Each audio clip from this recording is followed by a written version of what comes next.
Hey Urban Spinsters, it is Face Mask Monday. I have my avocado mask in my little bowl and my brush. That's all we're gonna use today. So I am supposed to do a mask every Monday according to the last esthetician that I saw, and I think scrub twice a week, so exfoliate twice a week. I do have hyperpigmentation, as you can see. I discovered recently that certain foods will trigger your acne if you have acne prone skin, which I do. So coffee is one of them. I'm not a huge coffee drinker, but I do like the taste of it. So I usually do decaf with a lot of cream, a lot of sweetener. If you want to substitute for white sugar, agave is very good. So I use agave to sweeten everything, my oatmeal, tea, coffee, whatever. So if you're trying to give up white sugar, there you go. And you can find it at Costco, 2 bottles for about $8.99, something like that. So I hope you had a great Monday, start to the week. I was not off of work.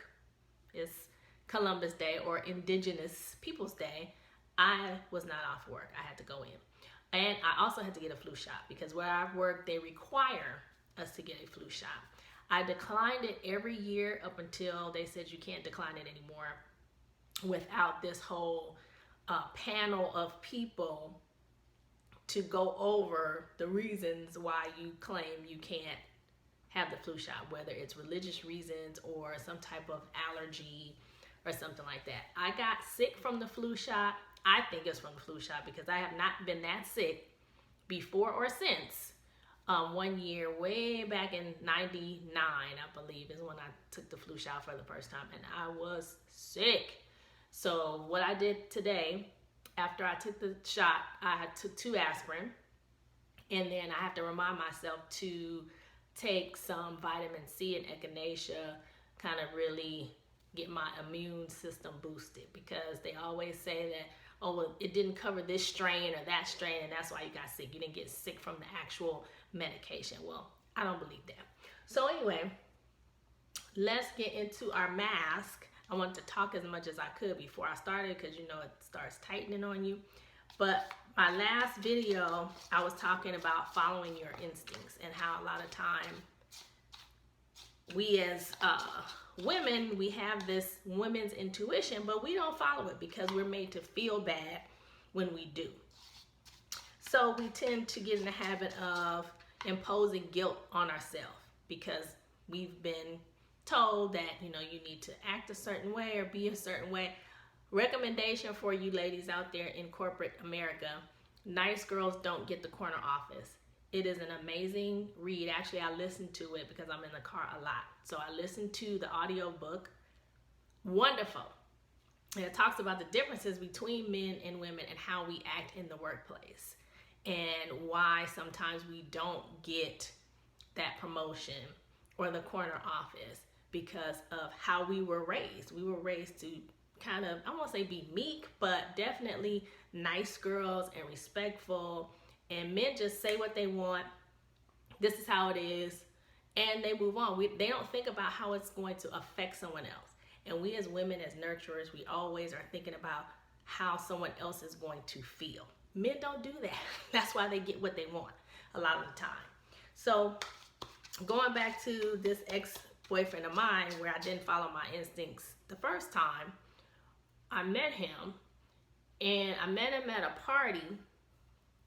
And it was a house party, and at this party, there was a backyard area where we were We were sitting in the backyard area. And it was dark, but they had lighting and stuff like that. So someone was coming out of the back door that was behind my ex. He wasn't my ex yet, I just met him. And the door slammed as it closed because it's one of those metal screen doors. So the screen door slams behind him and he jumps. And immediately my instinct said, he's been to jail. He hadn't told me anything about jail or his past at this point. That's just the first thing that came in my mind. So I'm like, okay. So the night goes on, we're talking. Now this is somebody who dressed very flashy, Gucci sunglasses. They were probably fake though, as I think about it now. But Gucci sunglasses, very nicely dressed, you know, the cologne, haircut, the whole nine. So he had come with a group of friends. I had driven, and I didn't live far away. And we were in, if you know anything about Los Angeles area, we were in the View Park area. It's very hilly. So I had parked on a slant. Someone parked in front of me directly, and someone parked directly behind me as well. So it was like, oh crap, how am I gonna get out of this without tearing my car up or their car up? So he had offered to move my car for me. Now I'm like, dude, I don't know you like that. And nah, you ain't getting in my car. So I passed on that, but he did guide me out. So that was nice. So, that's too close. Woo. So, moving forward, you know, got my number. We had danced at the party. He had, you know, was very chivalrous. Got me a drink. Do you need anything? Very attentive. Very attentive. And that's what got me. Very attentive. My love language is acts of service. So, he got me with that. But he called maybe later on in the week, and he wanted to come by. Now, mistake number one. Ladies, when you first meet somebody, don't let your first day be your house. Okay, I have my own place, no roommates or anything like that. I don't know this dude. Why would I let this dude come to my house, my apartment at the time? That was dumb. So, luckily, you know, he didn't turn out to be a serial killer or anything, but so he gets there. I don't know how he got there. I'm just making assumptions that he drove. Wrong, he did not drive. He took the bus to my house. And that came up in conversation because he was trying to, you know, move in and start making out. I'm like, bruh, I just met you. Like, come on. But then again, I had him at my house. So that was partly my bad. Mixed signals. So when I was like, okay, well, I think it's time for you to go or whatever, he came up that he had walked from here, took the bus, something. I was just like, oh my God, this nigga don't have no car. No. So that was my instinct again, telling me, okay, this dude is not even on your level. He don't have a car? What? I'm about 28, 29 at this point. He's a little younger than me, not by much, but still. You should have a car at this point in your life, okay? As far as I was concerned. So he leaves or whatever. I was like, nah, I can't do this, dude. So I'm made up in my mind, okay, nah, I'm cool. But I got bored one day, and that boredom will get you too. And I was like, maybe he'll just be somebody I hang out with, blah, blah, blah. I wound up, I think, seeing him another time, and I still got that, nah, this ain't gonna work. So I said, you know what? I think this isn't gonna work out, blah, blah, blah. But I kept entertaining him back and forth. I'd get bored, or I'd second guess my choice, and then wind up seeing him again. So he wound up being my boyfriend at one point. Now, this dude was a hustler. He didn't have a job, come to find out. Now, when I say hustler, I don't mean drug dealer. I mean, he was selling CDs, selling artwork, that kind of stuff. He was into the Nation of Islam. He wasn't born into it. He became militant as he had gotten older, I think from high school. He knew a guy who was in the Nation, and that is what piqued his interest at first. And he got into the Nation where he lived. He's not from LA. He had moved out here. After he got out of jail, he wound up he was in jail, I think for selling weed or something. Weed was not legal back then. And he got reintroduced to the Nation, but they ousted him after his charge. Now, that's contradictory to me because when you're in the Nation of Islam, a lot of times they're going to the prisons to recruit. So how is it that you have someone who gets into trouble after they join, and then you kind of cast them aside? That was weird. But anyway, that'll come full circle in a minute. So he's hustling, whatever. And he had a roommate. He and this roommate were in this apartment building that they lived in. My ex was selling CDs, but the way he was burning the CDs, bootleg CDs. This is early 2000. This is like 2001, 2002, something like that. And he was using the computer of a drug dealer, who had actual drug dealer in his building. So they had a barter agreement. The agreement was he let him use his computer to burn his CDs, and then my ex was letting him and his homies, well, his crew that was selling drugs with him, they were all on a cell phone plan that my ex had in his name. So all my ex had to do, I'm going the wrong damn way. All he had to do was pay the bill. Okay, he had the plan. They had this family plan. I forget what carrier it was, but all he had to do was pay the bill. They would give him the money. He would tell the guy, the drug dealer, okay, the bills come. This is what you guys owe. He pay him. He paid the bill. Well, my ex was very irresponsible, so therefore he don't pay bills on time. So he might have gotten the bill and then it just be laying on the table or whatever, and he's doing whatever else he's doing. So the phones got cut off because the bill wasn't paid on time. So that was strike one with the drug dealer, because now you're messing with their money. They can't communicate with no phones. So he excused it away or got out of that one time. Happened a second time. Now you really fucking with their money, right? So now they're like, okay, well, you're getting the money from us. What are you doing? And I really don't know if he was taking some or it was just the fact that he was very irresponsible with money, which he was. He let mail pile up, all kind of stuff, because he was from a background where his family bailed him out of things.